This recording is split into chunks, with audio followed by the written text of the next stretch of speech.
Agile is highly adaptive, so it's role-based, but it is a framework. So it's a framework that can be customized to meet the needs of the organizations.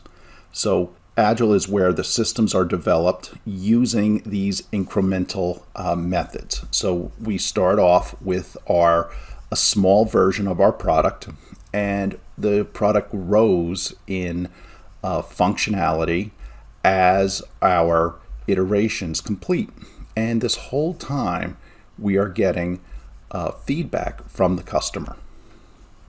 So a few years back, and there is a date given here. So this is the community's agreed date, accepted date. A document was written called the Agile Manifesto. So a lot of these practices have existed for a long time, but they were never formally written down.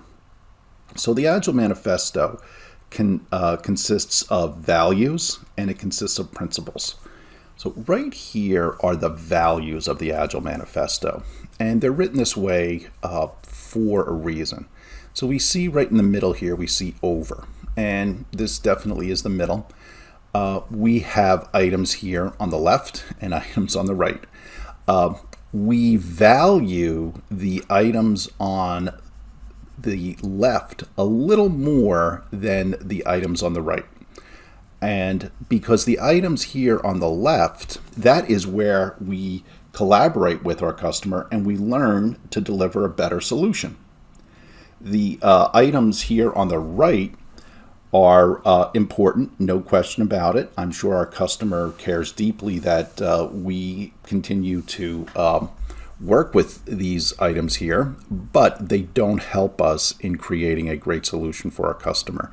So individuals and interactions, so that means working with not only our customer, but the teams that are supporting us and our team themselves, and possibly other stakeholders.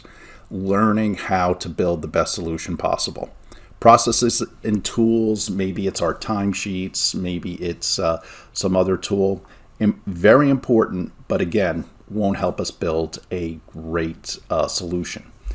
Working software or a working solution, obviously that is going to be a strong measure of progress, a strong measure that you understand what the customer needs.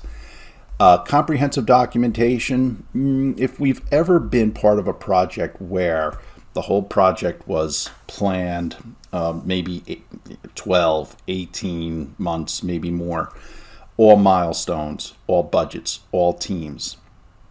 And then the project begins and then changes start to come in.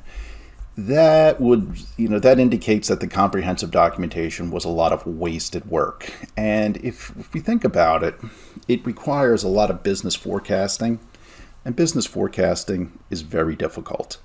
There are people that get paid a lot of money to forecast the stock price of, you name it, Google, Bitcoin, Apple. And are they right all the time? Sometimes yes, sometimes no. In fact, very infrequently are they correct. It just goes to show that nobody can really forecast the future too far ahead. So it's much better to plan in shorter increments where we know the business environment, build a working solution, and then as we are entering the business environment, then manage the direction of the product. Customer collaboration, obviously, this is highly important to discuss with the customer, show the customer the working software, continue to interact, and also responding to change over following a plan.